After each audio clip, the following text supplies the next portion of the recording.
Welcome everyone. A very, very warm welcome to Alchemist Book Club and to this March month session where actually we meet on a monthly basis in order to discuss books because book reading is a very private experience, as we all know. But what if we take the private experience to discussions where many people gather together to discuss about the books? That's the whole concept of this book club. For the newcomers and the first timers, Alchemist Book Club started in the year 2018, where we, as a friends, bunch of people, we met together and started discussing about books. And literally speaking, we got addicted to it, and then we started this club. And over a period of 5 years, we have been meeting wonderful people who are book readers and covering various books of various genres. And we made it as a habit in order to read the books, discuss about the books, quote, the authors, and a lot of activity that happened in our WhatsApp group. So how to participate in this book club is basically there's a WhatsApp group and there is a website alchemistbookclub.com where you can go over and register as a member. You can know about all the activities what you're doing and the upcoming events, and you can register for it and you can join. Mostly all the events are online, so you could join from anywhere you are. Please join and discuss about the books, discuss about the authors whom you love, and the books you'd love to read, and the books you would want other people to read, and also recommend books and share your thoughts and basically discuss a lot about books and inspire people to read more books. And like what Kamini is doing today, take up the opportunity in order to come over and facilitate books which you love so that many people will be able to get introduced to new books. So with that kind of an introduction about Alchemist Book Club, today we are going to discuss about a wonderful book, which is a topic for almost, most of the time we'll be discussing about this book, the Autobiography of a Yogi. But we were waiting for a yoga teacher in order to come over and take the session on about the yogi. And here we are, Kamini, once again. She has facilitated lot of books already in our club, and so glad that she is facilitating the session today because she is a yoga teacher. She's a businesswoman, yoga teacher, and the author of a beautiful book, which she introduced to our club also, Kundalini Yoga for All. Okay, so she's an author. And who else will be able to take us through this book of the autobiography of a yogi? Okay, over to you, Kamini, and we're all yours. And in our silent, uh, you know, chambers, we would like to listen and also contribute and participate with our views of what this book is all about. Okay, over to you, Kamini. Looking forward. Okay. Namaste. Good evening, everyone. And thank you so much, DG, for the introduction about the Alchemist Book Club and for setting the ball rolling for our today's session. And yes, and I feel a tremendous sense of responsibility while I take on this effort to present to you the autobiography of a yogi. So I'm saying responsibility because this book, as we know, has sold 4 million copies. It's a book which is like, how the Gita sells or the Bible sells, and it's an eternal book. So now to present such a book definitely,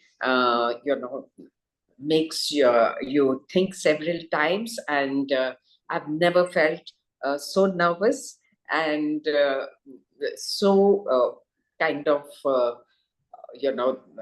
just simple nervous that how to present such a phenomenal book, that which has been life-changing, as you all know, for many people. If you just read the kind of reviews it has got, it's not only the words, but the people who have reviewed it and the acclaim it has got from all over the world, So, okay, so this is the book, and I would say it's also a unique book.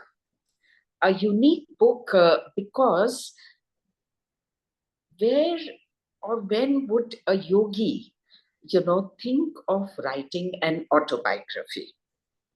Yogis, when the real ones, when they reach that state, have finished their ego, they have finished their individuality, so to say, and they are living the worldly life, moving about, doing their duties, but they are connected always to the divine, and they continue to live not for themselves or for their ego or because they have some targets or some things to do, but just so that they can live and pass on the message of the divine for people who are always entangled in the worldly life, but are aspiring to look for the eternal truth,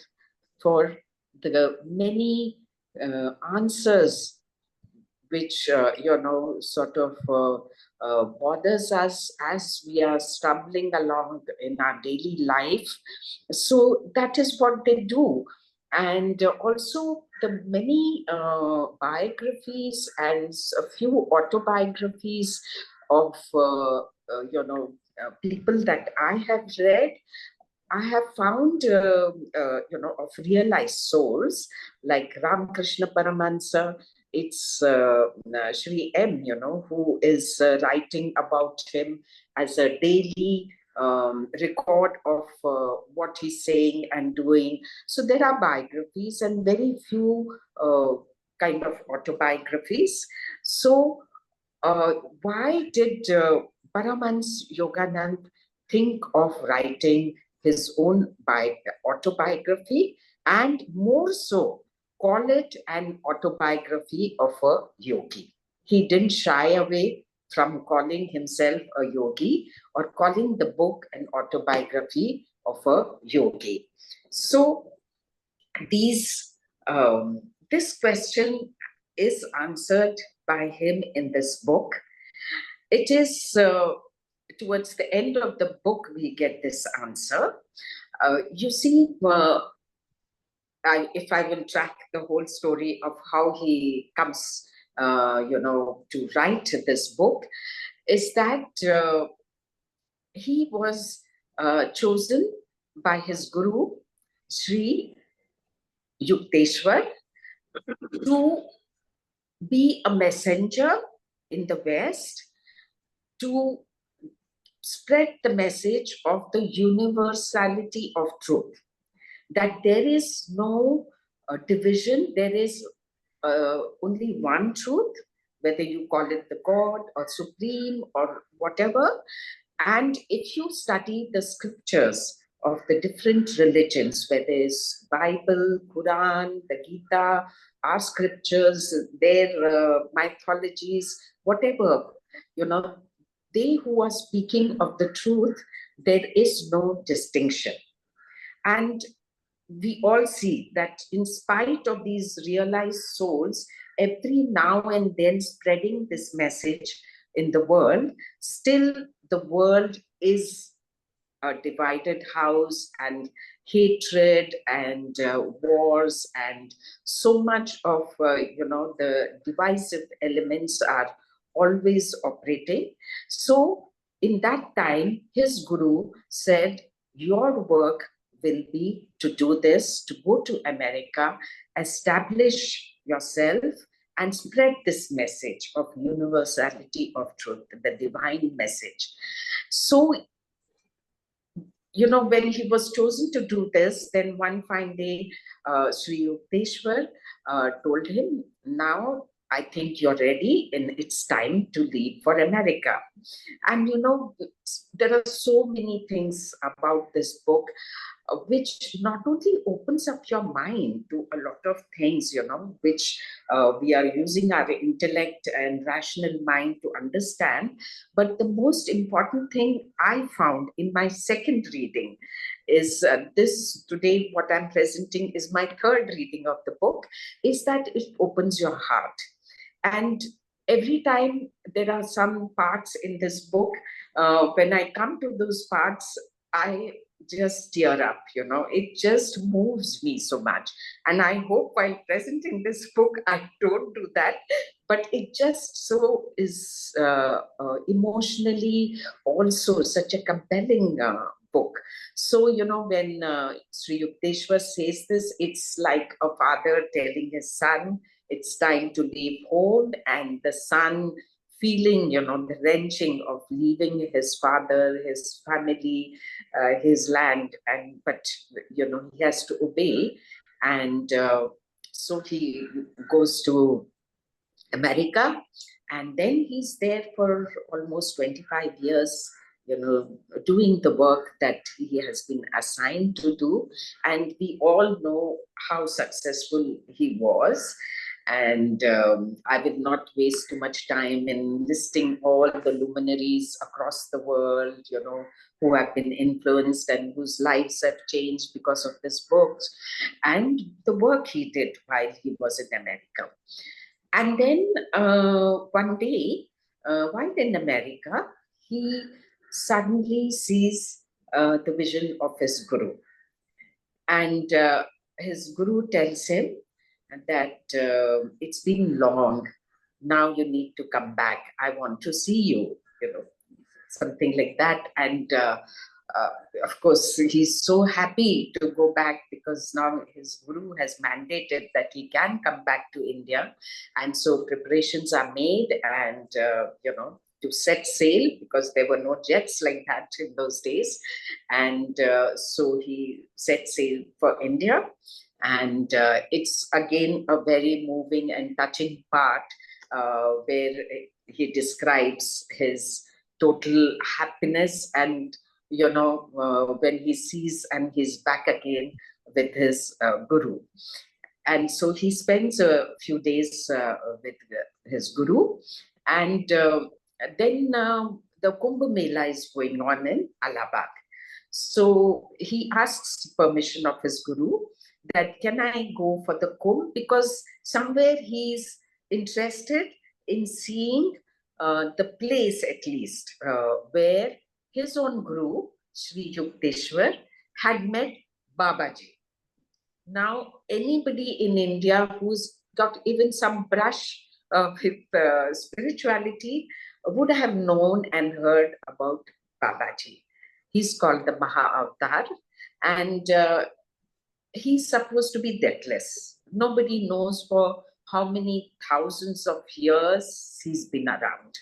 So he just manifests and materializes himself whenever he feels the pull of a seeker.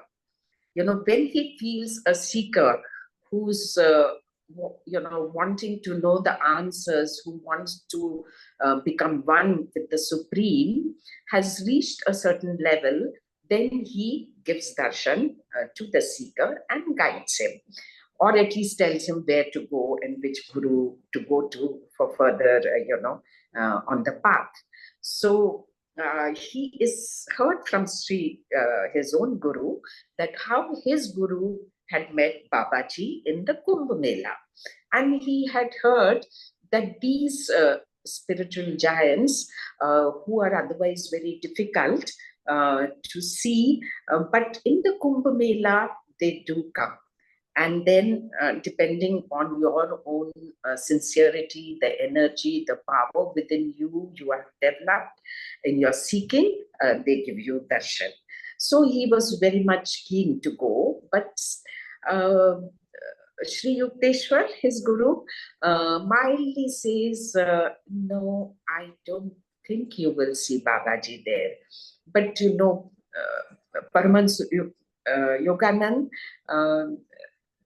it kind of doesn't listen to it in that sense, that his guru, if he's saying so, they who can see the past, present, future, who have this omniscient, omnipresence powers, if he's saying so, then he should just accept that he's not going to see Babaji. But he was so kind of taken up with this whole enthusiasm to go for the Kumbh, so he goes for the Kumbh Mela.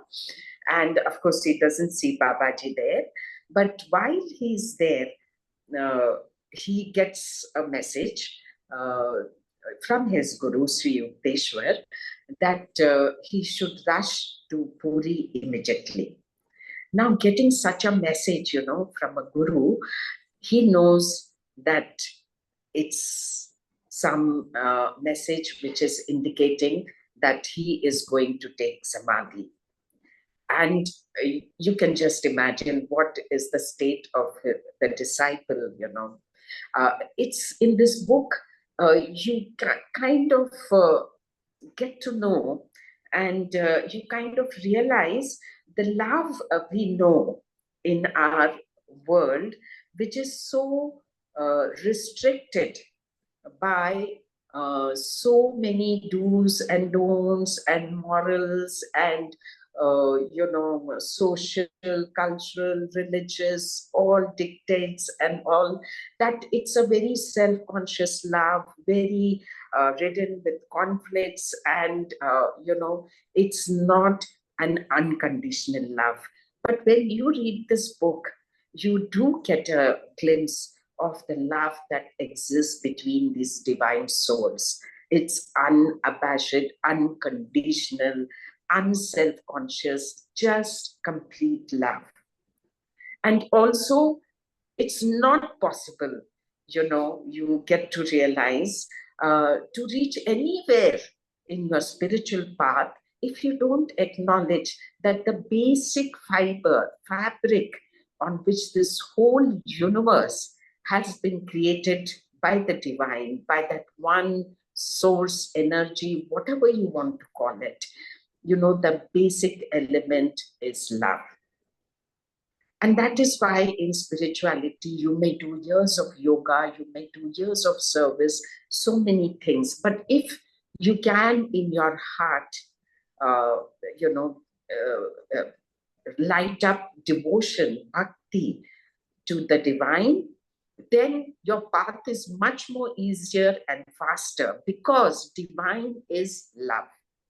So when you read this book, you get your heart turns when you read about how they talk about each other, the bond, the love that exists between them. So you can imagine how that message hits Paramahansa Yogananda, and then he takes a train and he goes to Puri. But unfortunately, even as he's in the train, he gets yet another telepathic message that his guru might be no more when he reaches. So when he reaches Puri, so he sees his guru in lotus pose, in the Mahasamadhi pose, and he's left his body. And so this really, saddens him a lot. It's a deep sorrow he holds that he could not be there when his guru left his body. But just as an aside, what I'd like to share is, in the lives of the many spiritual giants that I've read, what I've taken away is that when they decide to leave their body, what we call is take Mahasamadhi, because then, they have reached the stage where they can will their death. And when they know their work is done on earth and they have burned and finished off the load of their karmas, then, they decide to leave the body. And at that time, what I have noticed, I don't know, it's not something I've picked up from any scriptures, is that they kind of make sure that those who they are really attached to, still a little bit is left of attachment on earth. So like when Aurobindo left his body, he actually told mother that don't be around me for the next 7 days, because she might obstruct his leaving his body. It might be a little more difficult for him. So maybe also Sri Yukteswar did not want his dearest, most loving disciple to be there when he is taking his Mahasamadhi. But anyway, Paramhansa is heartbroken, and of course all the rites of burial and all is there. So coming back to why he's written this book is, I'm telling you this whole story because it has to conclude to that point where we come to know that what is it that made him uh, write this book. So then, of course, he's there in India for a longer time, and it's all there in the book where all he travels. And there's also a chapter on his idyllic visit to South India. It's a whole chapter. So all that is there. So he's traveling around, and then it's time for him to go back to America. So he comes to Bombay to be able to catch the ship, but there is still a week's time or so for the ship to dock. So he's staying, like he writes in the 44th chapter, that he stays in a hotel called Regent Hotel, and he's there. And one day he just opens his window and looks out of the window, and of all the things, what should he see in the sky over that commercial city, with all the things going on underneath, the bustle, the noise, the traffic, everything. And there in Bombay, from his hotel room, while sitting on his bed and looking out of the window, he is given darshan of Lord Krishna. So he just sees him in the sky, and in all his fineries and with that smile, and he just gives to him, and then the vision just vanishes. So of course he's like overwhelmed with this experience, just to get darshan of Sri Krishna like this. And the thought that comes to him is something good is going to happen, and that is why the Lord has given me darshan. So, and then a week goes by, since his darshan of Sri Krishna. And one day he's back in his hotel room in the afternoon at 3 o'clock. It is June. The date also is mentioned, which is again so delightful in this book, that the details, the memory that he must be having, the kind of research he must have done to put this whole book together is just phenomenal. And one can say only a divine soul, somebody much more exceptional than just a normal mortal can write a book like this with that kind of recollection, that kind of details. And so he writes that it was June 19th, 1936, 1 week after the vision of Sri Krishna. I was roused from my meditation. He was meditating there in his room. I was roused from my meditation by a beatific light. Before my open and astonished eyes, the whole room was transformed into a strange world. The sunlight transmuted into supernal splendor. Waves of rapture engulfed me as I beheld the flesh and blood form of Sri Yukteswar. So, that darshan of Sri Krishna was premonition, or presage of that you will get darshan of your guru for whom you are mourning and carrying the sorrow in your heart because you could not see him when he left his body. So then, so now, my son, Master spoke tenderly. On his face, an angel bewitching smile. For the first time in my life, Paramahansa writes, for the first time in my life, I did not kneel at his feet. in greeting, but instantly advanced to gather him hungrily in my arms. Now, how, and so spontaneous can it be? Without thinking anything, he just goes and takes him in his arms. Moment of moments, the anguish of past months was told I counted weightless against the torrential bliss now descending. So, mastermind, beloved of my heart, why did you leave me?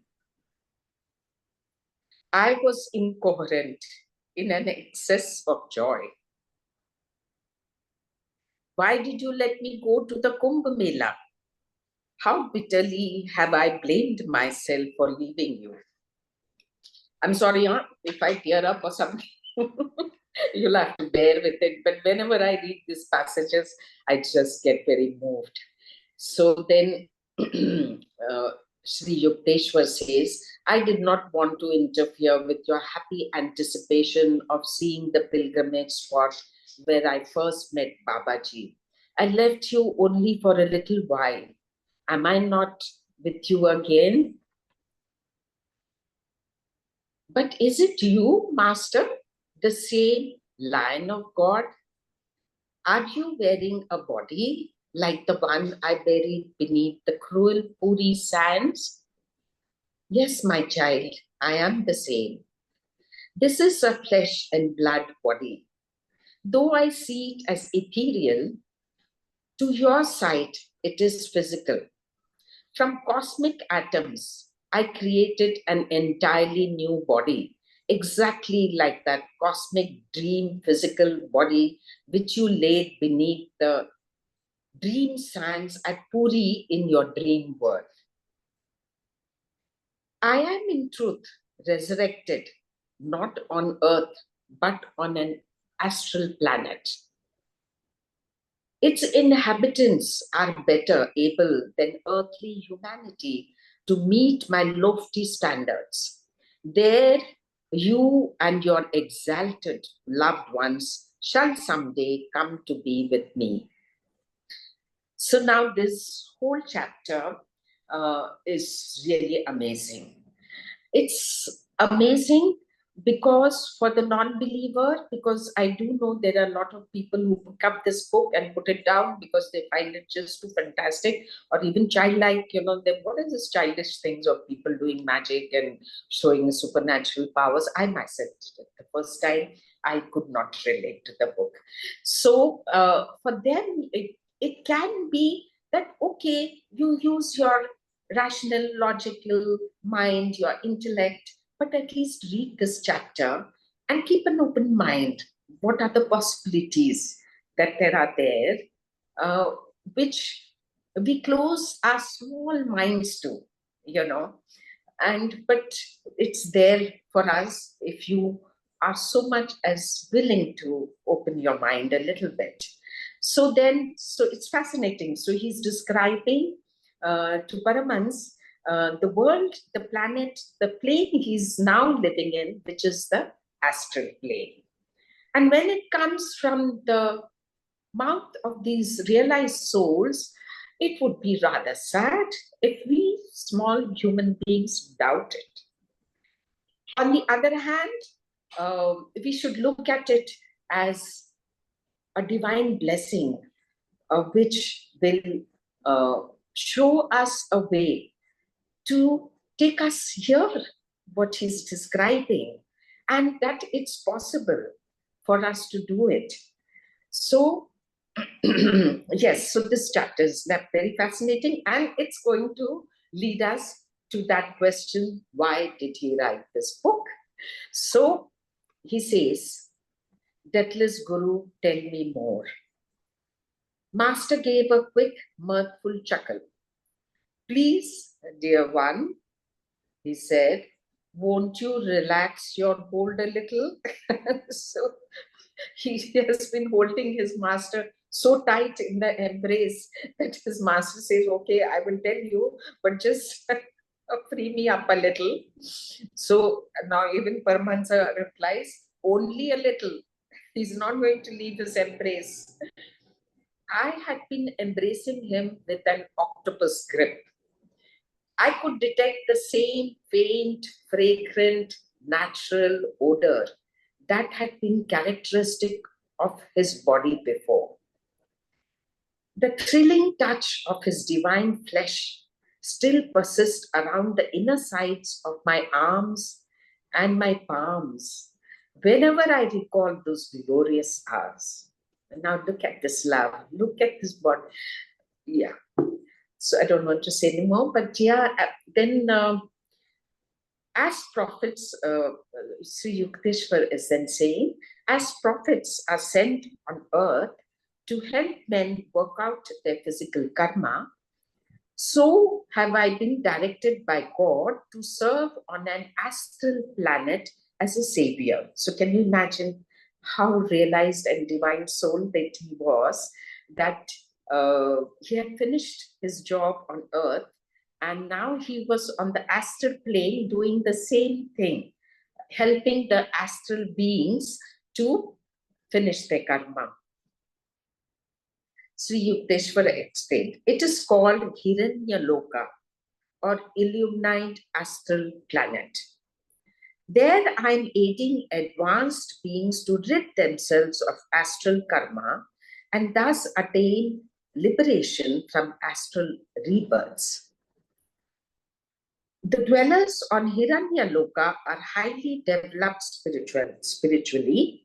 All of them had acquired in their last earth incarnation the meditation given power of consciously leaving their physical body at death. No one can enter Hiranyaloka unless he has passed on earth beyond the state of Sabvikalpa, Samadhi, into the higher state of Nirvikalpa Samadhi. Now, I'd just like to again break the story where we are progressing to why he wrote this book, is that in my several readings of the scriptures, mythology, whether it is Ramayana, Mahabharata, the Bhagavad Puran, or you're reading the Upanishad or the Bhagavad Gita, or you're reading Paramahansa Yogananda or Patanjali's Yoga Sutras, there is never, I mean, you cannot, find even a microscopic error in what they all are talking about. It's always just that one thing you arrive at. And that is why it's the universal truth. And that is what all of them, all the scriptures of all faiths, not just us, talk of it. And whether you're practicing being a Christian or, their faith, their path, it doesn't matter because the truth is one. And so therefore, when he's mentioning here, Sabvikalpa Samadhi and Nirvikalpa Samadhi, if you read Patanjali's Yoga Sutra, it's all about this, and finally how to reach Nirvikalpa Samadhi. And of course, Patanjali deals more with the mind. So you find whatever you're looking for, whether how to get rid of your physical problems or your mental problems or your spiritual questions, it's all there. Only you have to keep looking and listening, reading, and keeping close to your heart the search. So that is another thing. So he says, yes, so once you passed that test, then you can reach the Hiranyaloka. And again here, it's a long chapter, so we cannot read it now, but I'll just summarize it for you, that he is explaining to Paramahansa Yogananda the different planes of existence, the main planes. Of course, we have the 7 lokas and all that, but the main are the cross existence, which is on the earthly plane, and then you go to the astral plane. And in the astral plane, here he has explained that you exist not like this in flesh and blood and body. You are more like not even atoms and but what he calls life rods. So it's some atoms or elements which is even finer than the atoms, and it's more like light.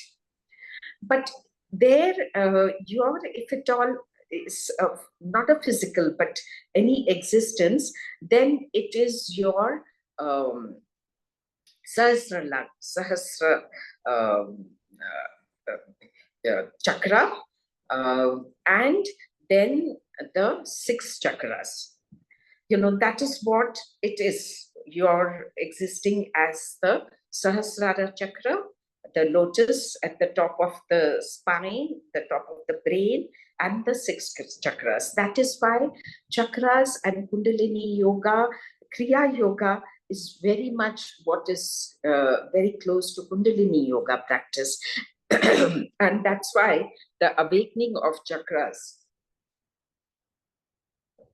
is so important in yoga.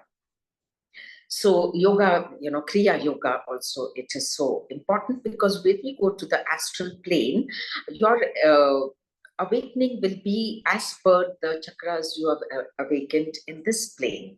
So that's the astral plane, and of course you travel like light, and it's all there in the chapter. And the next plane is the causal plane, where there is nothing physical. The causal plane is, if we can call it in words, because all these things start becoming very difficult to talk about in words and description, and because we get limited then by our mind, language, and all this, and this is something in across all this, is idea. Everything exists as an idea. That is the causal plane you go to after your astral plane, and that is still not the final stage. The final stage is when there is not even that idea, nothing. There is nothing. Then is when you become one with that eternal truth, the supreme, the source from where this whole creation is happening. So this is all you get a glimpse in this chapter on the resurrection of Sri Yukteswar. And coming back now again to the story, that why was this book written by a yogi, his own autobiography, is that as we progress in this very chapter, towards the end, just get to it. Towards the end,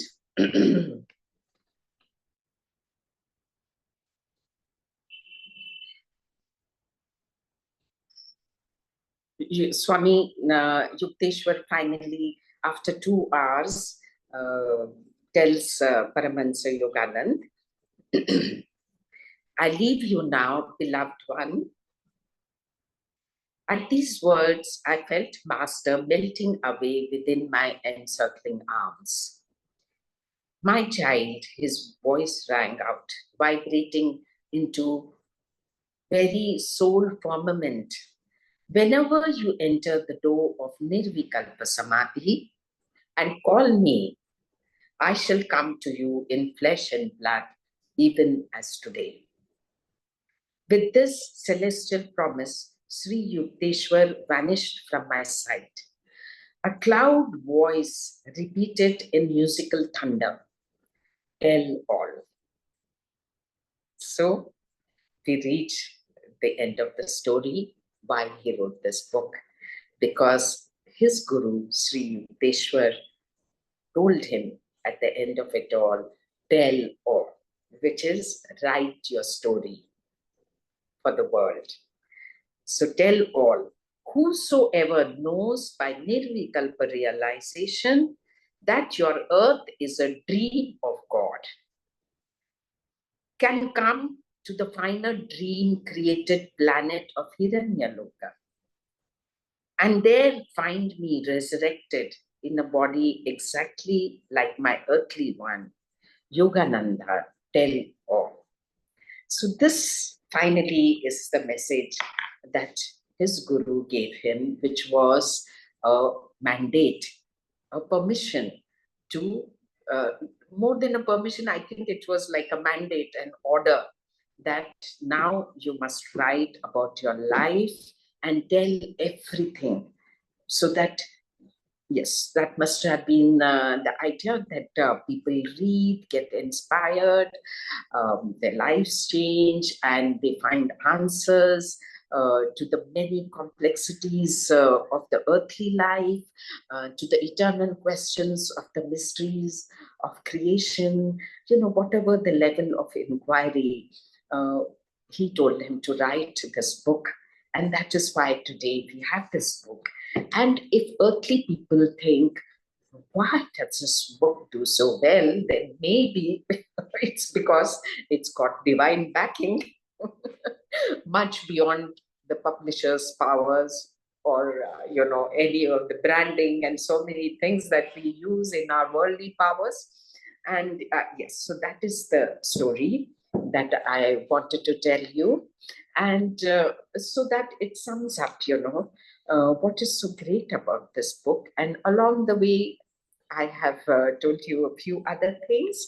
And in short, I will just tell you that what are the other things which really is very endearing also about this book, is that you get a glimpse of the man that Paramahansa Yogananda was, because most of the lives of spiritually realized people that I've read, you get very little insight into their family life, their siblings, their whatever was their life as a son, a brother, and all that. So, but here you get that also. And the other very phenomenal thing about this book is every now and then it is also referring to a lot of other scriptures. If it is talking about something from the Gita, it is at that moment talking where you can find, that not just find, but where the Bible was also saying the same thing, or the Quran is saying the same thing, which is so important in this world, always torn by, divisive forces, and our own mind, which is, product of this Maya of duality.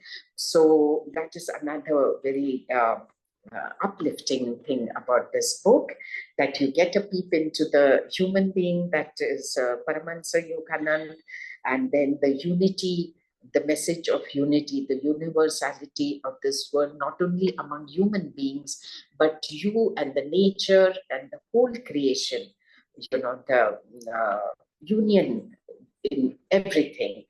And also, uh, and one more thing before I conclude, which is that you also get very conscious that what we think as great, according to the measures of the worldly standards, is like who is achieved a lot, who's powerful, who is made a lot of wealth, and done a lot of these success, ambition, materialistic achievements, and power, position, name, fame is what we measure people with. That, oh, if Steve Jobs, is recommending this book, then we get influenced and say, well, Steve Jobs, who's achieved so much.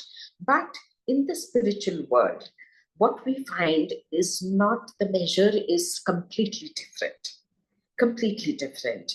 Here you will find very normal, ordinary beings who's just carrying on their lives as ordinary beings. But in the spiritual scale, they might beat all these people whom we look as great people. And so, one small story I'd like to tell you about Sri Yukteswar's guru, Lahiri Mahashay. So also in this book, it's beautiful. You get introduced to the whole line of gurus, one after the other, from Babaji to Lahiri Mahashay to Yukteswar to Paramhansa. It's very fascinating. And so Lahiri Mahashay was an ordinary superintendent working in a government office under the British. And if you saw him, you wouldn't think, but he had taken this birth, already his prarabdha was, he was a realized soul, but he wouldn't display it. But he was carrying on. He was married, he had children, wife, everything, just like an ordinary human being. And but when the world realized, and of course Babaji had given him the secret of Kriya Yoga, and he designed the Kriya Yoga, which we all know today, and he put it in 3 stages. The preliminary stage for the beginners, then the second, and then the final stage. So he had many devotees, many disciples, and across all faiths, Muslims, Christians, everybody. And then he would tell a Muslim that, yes, do your Kriya practice and all, but don't forget your faith or what you have been brought up with. Do your namaz 5 times, or tell a Christian that kneel down and do your prayers and read the Bible. So like that, it's finally all very inclusive. They never want to leave out anything or anybody. So he has many. So he has one disciple who's a very learned man, one of those intellectuals.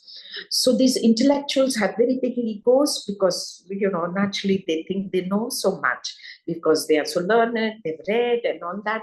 But then this intellect only becomes a big problem, because you're so full of yourself that the guru has very little space to put in something new there. So he has been practicing Kriya Yoga for some time, and he's quite miffed. He says, why isn't my guru taking me to the next stage?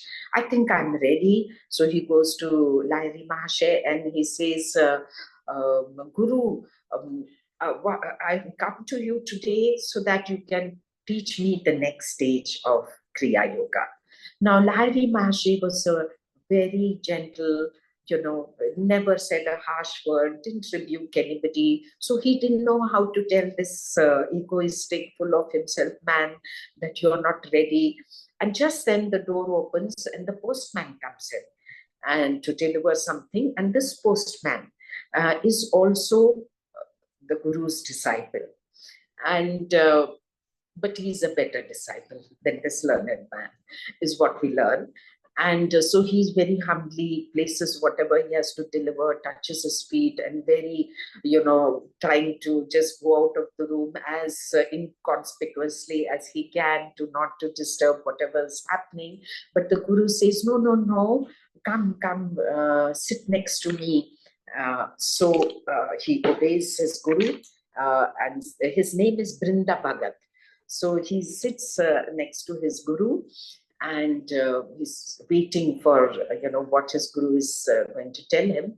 And he tells him that I want to start you on your next stage of Kriya, so which is what the man, the disciple sitting next to him was wanting. And here the guru is telling this lowly policeman, that postman, that you are ready and I want to initiate you to the next stage. And then this humble person, just let's see the, what he says to his guru. The little postman folded his hands supplicatingly. Gurudev, he said in alarm, no more initiations, please. How can I assimilate any higher teachings? I have come today to ask your blessings because the first Kriya has filled me with such divine intoxication that I cannot deliver the letters. So you see how beautiful it is. What he's trying to say is, I'm so full with the divine, with just this practice, that I'm finding it difficult to do my worldly duties, my job of delivering letters, because I just go off into that state of what we call meditation, samadhi and all. That is what he's trying to convey. And so then, the lowly Buddhist-man who was uneducated later developed his insight through Kriya to such an extent that scholars occasionally sought his interpretation on involved scriptural points. Innocent, akin of sin and syntax, little Brinda won renown in the domain of learned pundits. So this is another very significant thing that you see, that the measures we use for saying who is great in our worldly life in this Maya world is not the same when you accost the um, spiritual world. So yes, so I've just tried to put in whatever just flowed from me from my third reading of this book, and yes, with all humility, I place this.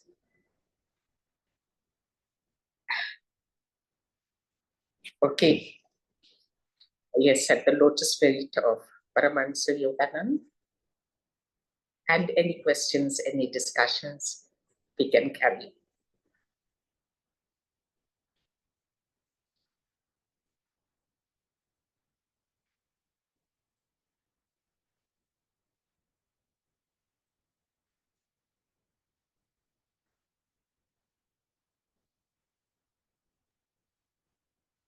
Thank you so much. You filled us with the essence of the book. True, Oh, true, true. Thank you really, so much, ma'am. I'm just grateful if I've achieved even a little bit, because yes, one does want to share this and with as many people, because if you have uh, more than enjoy, just experience. Yes, experience is the only word where all this is concerned. Then you do feel like sharing it.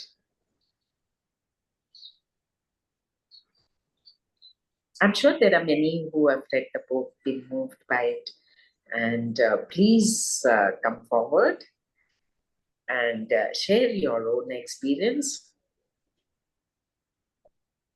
Yes, it's time now to take discussions, like those who have read the book and those who have some thoughts on what Kamini shared today. We can have a discussion for the next few minutes. Please open your mic. Yeah, Yeah, sorry. go ahead. TD, may I? Yes, yes, yes, Mr. Vijay. Kamini, as you, I think, said in introducing the book that you are kind of rereading it. Hello? Yeah. Yeah, I realized after first we started discussion that I have not one but two copies of this book. And I have also not read it, but definitely flipped through it. And uh, my problem, I think I shared while discussing the book on this platform, that being a newsman, I tend to look for a news story or which I can share with people. That is the biggest problem which I have to overcome now. But now I've started reading books really. So, so I really hurriedly read this book, and after the chapters, like when he talks about the about a yogi or yogini, about a fakir who apparently does something, and he has the power to make things disappear and make things appear. Then he also talks about visiting a yogini who he was told that she lives on air, she doesn't eat anything. So after reading these two, then one was really wondering, how can one really believe this? I think you talked about this yourself. So I'm asking myself, should I read the book again? What will you say? Yes, I'm in the same boat as you. I picked up the book when I was around 28, I think. And I said, what is this? Because then the rational mind is most, when you're young, you're questioning everything, and it's the intellect and the mind which needs a lot of answers, and anything which cannot be addressed through science or something, you say, oh well, this is all not true, and just somebody is trying to fool you. Yes, I also thought so. And I said, I'm not going to read this, and I put it away. And then how many years, maybe 15 years later or so, or even more, by then, one has experienced a lot, and your intellect, your little ego and everything has taken a lot of drubbing, and you are like everybody on earth, gone through quite a bit in life, and you're questioning a lot of things for which the answers are not easy to come. And so, but off and on, I did hear, that, well, this book is, so I said, why did I not connect to it? So the second time on, maybe I had done some other readings, and I had still, but not started the serious yoga practice when I read this book. But this book, I can say, opened my mind and heart to spirituality. And the second time, I totally believed, yes, very important, very, very important. Why the second time? My mind opened up, this small, rational intellect opened up, was because I just happened to, open the last page of this book. I think this should really be put in the front to accost all such intellectuals and people who find it difficult to believe the supernatural. Yes, so here it is. I had also sent it to TG. When Paramahansa Yogananda left his body, you know, yeah. So he had said that my body will remain fresh and will not decay for almost 20 days. So 7th of March, he left his body. Until 27th of March, his body remained fresh. It did not decay. There was no smell, nothing. It was like he's still alive. So this was, Harry T. Rao, Los Angeles mortuary director. A mortuary director has seen so many deaths and given so many certificates of, yes, this body can now be cremated. And he's waiting, and the followers have told him that, no, please don't cremate and give orders for cremation, because we are keeping the body so that devotees from all over the world can come and take darshan, see him for the last time. And so he's amazed. So he has given this certificate, expressing his amazement that how can a dead body remain fresh for so many days. So when I read this before really starting the book, I said, oh my God, if this has been certified by a scientist, by the director, they do all the scientific thing on the dead body to declare its state or whatever, then why am I, stupidly not believing it? And so it opened my mind, and fortunately I could read it. And then also, not so much then, more so now, if you read, you will find the parallel talk. If he's going to the Gandha Baba, who's making perfume, he's also asking the Gandha Baba that, why are you doing this? We have flowers which give the fragrance, and there are so many industries making perfumes. Why are you attacking their business? Like that little bit human and all that. Paramahansa is asking the Baba that, what is the purpose of this? Just displaying your spiritual. So in all the stories, you will find a parallel talk going on, which is telling you that this is not the aim of spirituality. In fact, that fakir you're talking about meets a very bad fate, because he's using these spiritual powers. The dictate, if anybody is read even a little bit, you will come across this thing that, you're not supposed to use your siddhis. Your siddhis will come. it's as automatic and natural as if you don't eat food, you will die, or if you eat a certain thing, you will be healthy. It's as a natural thing to follow. But that is not the purpose, no? Like Ramakrishna Paramahansa said that somebody said, will I be able to walk on water? So he said, well, you will be if you do years of sadhana, you will be able to walk. But then why would you do years of sadhana to just walk on water when there is a boat there? You can take the boat and cross. So, the purpose of these is not that. And that's why you will find that many realized souls do not exhibit any supernatural powers. They derive their power, but still people come to them. Like Swami Satyananda, my own guru, I don't find any magical things that he has done and all, but he did attract because, you're there to give the real message, not to exhibit again somewhere your own ego, yourself, and all that. So read the book, you will find that there is this whole conversation, which is sometimes very funny also, going on, which is just telling you that the siddhis are not the end aim and not to be used. I hope I've answered your question. Yeah, thank you so much. I think I will read it. Yes, thanks.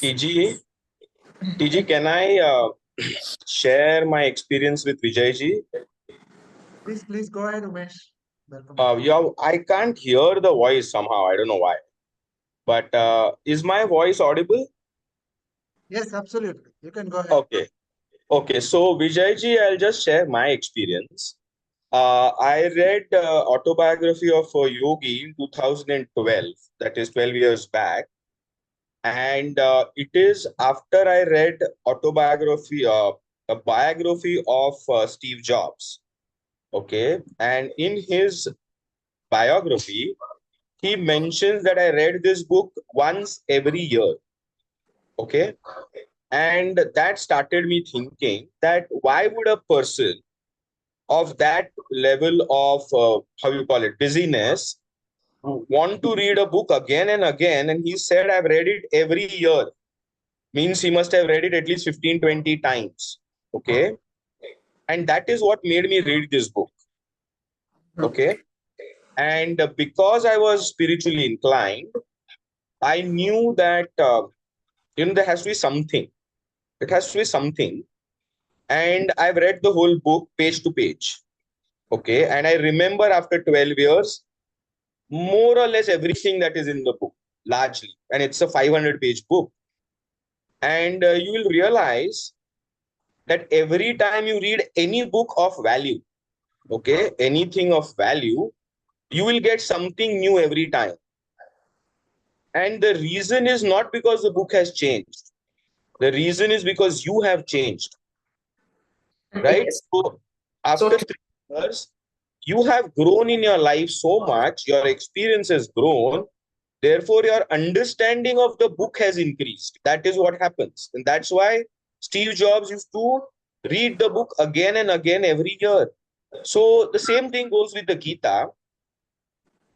We are not at a level where we understand everything at one point. So what you understand at 35 is very different what you understand at 55, because 20 years of life experience takes you at a different level, because there is no bigger teacher than life. And there is no bigger learning than your own personal experience. Like Buddha said, that I can teach you everything in this world, but what your experience is your experience. Your truth is your truth, my truth is my truth. Correct?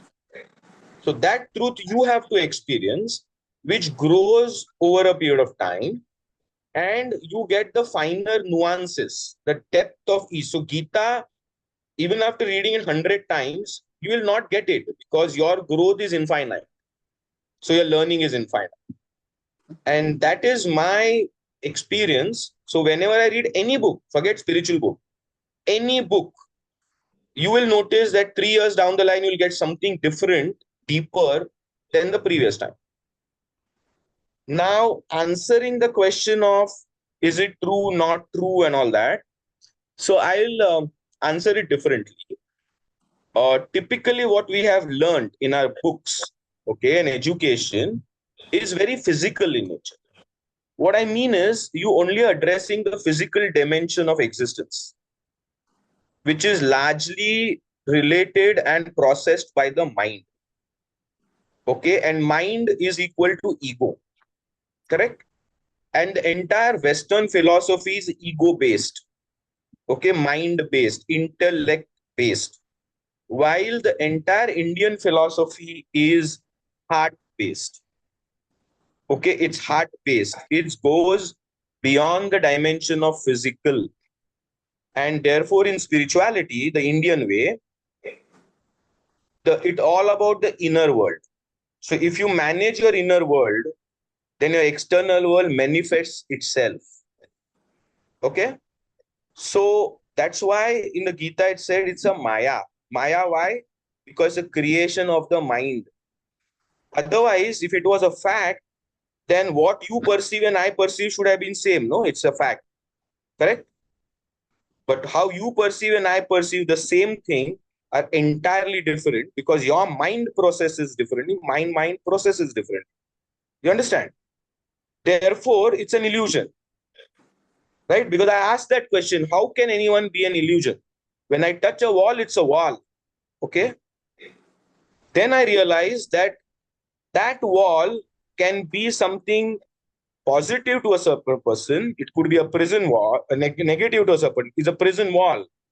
To me, that same wall can be the wall of a temple. Different experience, same fact, different perception. You understand? Because Indian philosophy is all about the inner world, the self. The external world is just a manifestation of your inner world. Am I making any sense? Thank you so much, Umesh. Thanks for sharing that. And Yes, and therefore, to go next step, it's very, very funny that the West, which is just about a few 100 years old, or maybe maximum 1,000, 2,000, is trying to teach us Indians whose thousands and thousands of years of civilization.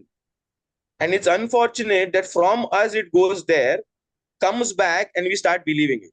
Take Ayurveda, take yoga. It's India, it's Patanjali, thousands of years. And it's very, very funny. Pythagoras' theorem is mentioned in the Upanishads as shlokas. Pythagoras' theorem. Before 100 of generations of Pythagoras. This is a fact. I can tell you the shloka which describes the Pythagoras theorem. That's how they transmitted knowledge in Nalanda University, which was burned down in 1200, whatever. All this is there. So, and that is the Indian spirituality, which is inner world, which is heart, like Yogananji mentioned, and right now today, heart is the basis of creation. The mind is your Umesh. ego, which Yeah, is Umesh. to survive. Yeah, Sorry, Umesh. For want of time, I think we have another 12 to yeah, yeah, 13 yeah. Sorry, minutes sorry, left sorry. in the entire session. Thank you so much for your valuable, comments and sharings. I would like to have somebody else also to share now. Yes. Yeah, can I, Sridhar here? Yes, yes. Go ahead, go ahead. Yeah, first of all, thanks a lot for actually choosing this book. I have yet to complete the book. I've been reading it in phases over a lot of years, actually, but I've yet to complete it. But one thing is for sure, it's been a magical journey because I felt I was transported to the world of Paramahansa Yogananda. Every page I read, it was so vivid. That's my experience. I felt I was there. It's quite descriptive. I think people who have read it and reread it will agree with me. It's quite vivid. It is not a even if you read it casually, if you're actually taking it 15-20 minutes a day, you will actually be there. Wherever he was, you will be there. That has been my experience. And somehow I'm not very sure when Rajinikanth made the movie Baba, and the music for a particular scene where they are all actually meditating together. Uh, I felt, yeah, it's very relatable to this. It is so true. My experience has been it's been like there's no question of doubting at all. It's all happened definitely there, and I'm only waiting for the day where I grow and I have the ability to have the darshan of Mahavatar. So it's like even now I keep seeing the window outside and see, is he there? Or when the room goes dark, I do quite often see around me and see if he's there. I'm yearning to see him. I'm sure somehow something in me says, yes, I'm going to have the darshan. So definitely the book is it's a brilliant read. One is it's a very good read. It's so vivid. I mean, the India of those days, you will get transported back in time. That's for sure. That's the experience. Of course, the spiritual experience, it varies from person to person. And as Umesh ji rightly said, with age, the experience differs, and with maturity, it also differs. Other than that, it's a must read. I mean, if you are a book reader, I think to start with, if you're a book reader, I think this is definitely a good read. Secondly, if you're a spiritual seeker, I think one of the best. Thanks. Thank you so much. Yes. Thank you. Thank you. Thanks a lot. Can I say something? Of course, yes, Ekta, please come. Hi. First of all, thank you so much for such an amazing session, Ms. Kamini, and thank you, Mr. Oh, Umesh, thank for you so much. inviting me with some of your experiences. Okay, so I will tell you my experience with this book. When I picked up this book, it must be a couple of years ago, I think. I just finished my college. And back then, I had zero knowledge about spirituality. I was not into yoga. I didn't do meditation. I didn't even know this. And I just flipped through. You go casually into you walk into a airport store, a bookstore, and you pick the bestseller book. So that at that point of time, this was like one of the best sellers. And I read a couple of chapters. Like the first chapter, first few pages, I thought, what is this? Like this is like a fiction. Why would someone write a fictional story about it? About themselves in form of an autobiography? I I didn't pick that book after that. And today, because we had that session, I actually downloaded the Audible version of the book, and I was actually listening to the Audible version since yesterday. And so many portions of the book is now relatable. And Mr. Umesh is so right. It's all your experiences. The book is the same. The contents are the same. It's just that my experience has changed. I have started practicing yoga. I am into meditation. I know astral talks. Astral visits is a fact. People do astral visits. They do, and there is multidimensional entities. So I know that. For now, I know it's a fact. Of course, for people who are very new to the spiritual journey may not really associate with with the content. I think someone who's already into spirituality may appreciate this book. So it's definitely a must-have. And I think now I'm going to look for a physical copy. Good. I'm sure you'll enjoy it. Please do. Thank you. Thank you So for your. much, Ekta.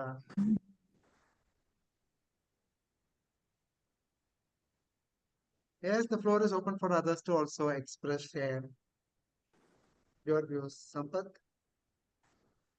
Suki, Manoj. Thank you. It's a get an opportunity to attend these sessions. A lot of different views. Thank you, Kamini madams, and thank you, Umesh and others, Sridhar. So I got excited to read the books. I haven't started reading this book. I think I should. But other spiritual readers' books I read, like Vedatri Maharishi and other spiritual readers' books, I got through it. Definitely, I start this one. Thank you so much, Kamini madam. Most It's welcome. my pleasure. Thank you. Sorry, but I have to definitely tell Kamini ji, it required a lot of guts to actually take up to present this book. I'll put it that way, because it's not easy to present it as you did. Shows a lot of the fact is you've You experienced see so the many. speaker? Yeah, Sridhar here. Okay. I said it Yeah. calls a lot of courage in what you're doing, because it's not an easy book. I mean, reading it and understanding is one thing, and then presenting this book is a different ball game altogether. You did it so very well. Really? Oh, what you're telling you can't believe my state in the past few days. I said, like, what do I do? But the only thing I kept doing was praying. Vijay birthday. Please. Like, Bengaluru Yes. Vijay Venkataramana Bangalore ಇವ ಬೋನ ಕೂಡ ಇರ್ಕ ಆರ್ತಿ ಆರ್ತಿ ಕೂಡ ಇರ್ಕ thank you so much. Sampath, I'm இப்பதான் not able to இவளுக்கு hear you properly. Subhakar ಸುಭಾಕರ್ Bengaluru I think Sampath is okay. Yes, others.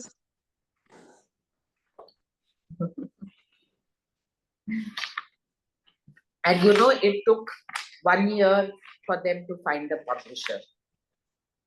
One of the disciples of Paramahansa Yogananda had to work hard so much to find a publisher.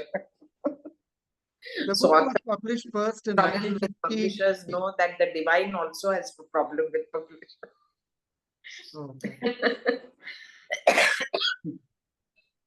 When was the book published initially? He wrote it 1940. 1940. It took 4 years to write it. Yes. And yes, it's just a phenomenal book. And I'm so happy actually that you, you know, I agreed to do this when you suggested, because I went through it again, and like Umesh ji said, and the others are saying, you know, every time you pick up something new. So there is never a third time, fourth time. Never think that, you know, why should I read the book again? There's so much to keep on getting from the book. And sometimes, you know, in our daily grind, we keep slipping up. So I always keep a lot of these books and to keep getting back, you know, on the track. And when you get into these books, you do get into a different space and a different place, and it helps you to stay grounded with, you know, also seeking that as we are moving around with our worldly life.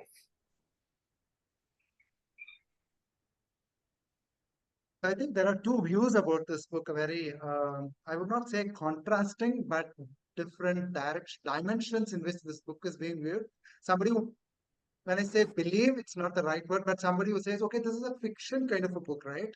So their view of the book is totally different. And somebody who's, like Sridhar said, I know for a fact it is truth. It's not just believing, it's there. I'm only waiting for the day to have the darshan. So the view of them on the book is totally different. And what I kind of understand from this, I think this book takes us through the journey. I think so. What Umesh also shared to Vijay, that hey, I read that and I'm okay. Should I read it again? And then you keep reading it, because that's the only way you'll be able to cross there and go to the other dimension and look at the same book again. So it's wonderful that this came very beautifully in this today's session.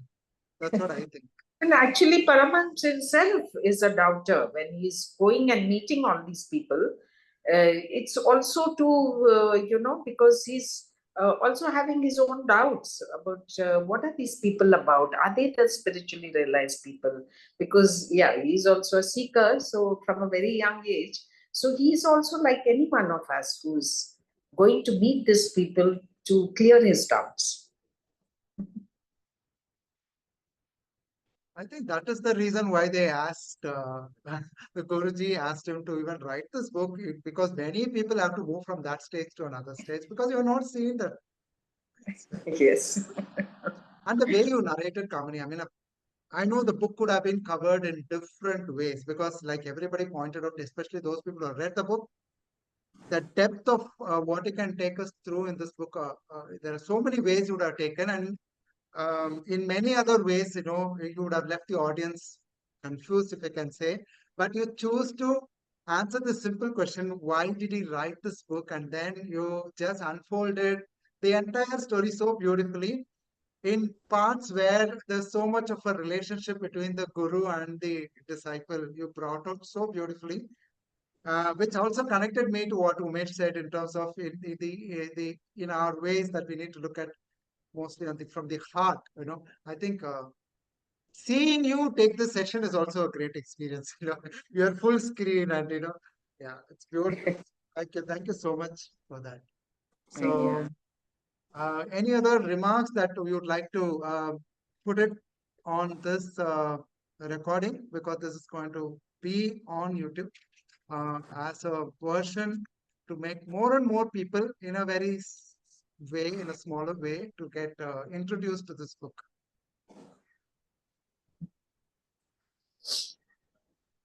Any other remarks?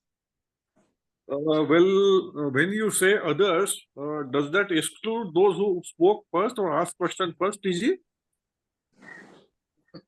You, actually. Hello, TG? Yeah, I can hear you, Vijay. It's you, I said. all the others, Vijay. Okay, two things I really learned from discussion. And maybe I'm sorry, but the journalist in me refuses to die. So, Kamini, you said that you read the book, then maybe you started or you were drawn to yoga and spirituality, and maybe then you understood. I think Umesh, you also made beautifully, wonderfully explained, articulated. As you grow, maybe you read it, you realize, you see life, you experience life, and then you realize maybe you every time you read it, you get. I think Ekta also made it wonderfully well. But is it necessary that one has to be drawn to spirituality or yoga to understand the book? If that is the point, why is it continue to be selling again and again? I mean, all these people, do you think are have become spiritual or I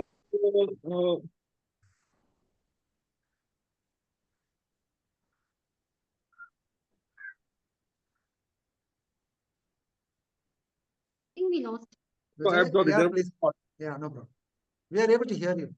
yeah, I think that is my question to Kamini. Yeah. And the question is? No, could you hear? I'll let to repeat, is it? Yeah, No, summarize. I didn't quite get Am I the audible? question. Hello? Yeah, Yeah, you're yeah, you're audible. audible. You're audible. Just repeat the question, Vijay. Oh no, what I was saying, two things emerged from the discussion. From what Kamini said, then what Umesh ji said, and from what Ekta said, that they were drawn to yoga or spirituality, and then they found the book very, very interesting. And but that is one point. The second point is, as Kamini mentioned, and as it stands a fact, that the book is still selling. After selling millions of copies, it is still selling. So what do I take that those who are reading it is spiritual, are already into spirituality or yoga? And what is it that really do they read the book and are drawn to it, or they are drawn to yoga and spirituality, then they read the book? What is it? How will you explain, Kamini? No, I mentioned no the second time that I picked up the book, I hadn't started on yoga, not like since 2008. I'm seriously into yoga, not just the physical yoga, but what it stands for in the Gita and the whole gambit of it.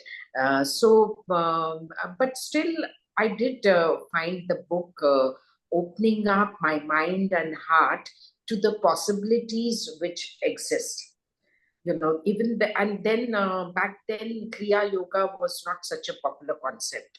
So I might have been reading Kriya Yoga without even understanding. I would have thought it's just yoga and not even gone deep into it. But generally somewhere the message does hits you, even if you're not on the spiritual path. It does answer a lot of your eternal questions of human beings at the very basic level and at higher level. So whichever level you are at right then, it will still appeal to you. And then maybe then you further go on to deeper inquiry. But yeah, so it was not like I think I read it in 2000 the second time, and 2008 I was into serious yoga. But in between, I was just reading a lot of spiritual things, gospel of Ramakrishna, Paramahansa's life, then the whole of Bihar School of Yoga's Swamiji's lives, and so much literature, even the Upanishad, everything, that one just made an attempt. Like somebody mentioned, it's not that you fathom everything that you're reading, but still it does open up little things here and there, and you keep taking baby steps forward. Thank you, Kamini. So thank you so much. I think we have come to the end of today's session. But I think this will be a beginning for many of us in order to pick up the book or read this book one more time. And Yes, yes. just a point of note, stay in tune with Alchemist Book Club in order to read and discuss more books. Visit alchemistbookclub.com and register yourself as a member to stay tuned. And it's not just the spiritual, but the other mundane things like money, philosophy, business, management, leadership, and other books, productivity or other books also we keep discussing. So join the discussion and keep reading, and let's keep growing. And today, a special thanks to Kamini. I don't think anybody else would have done justice to this book like the way you did. Thank you to you. Thank you so much for taking us through this book. A time well spent and a beginning of Thank- your next book. Thank you so much. Yes. Thank you, Kamini ji. Thank you. Thank you. That's it. Have a very nice weekend. Thank you, Kamini. Most welcome.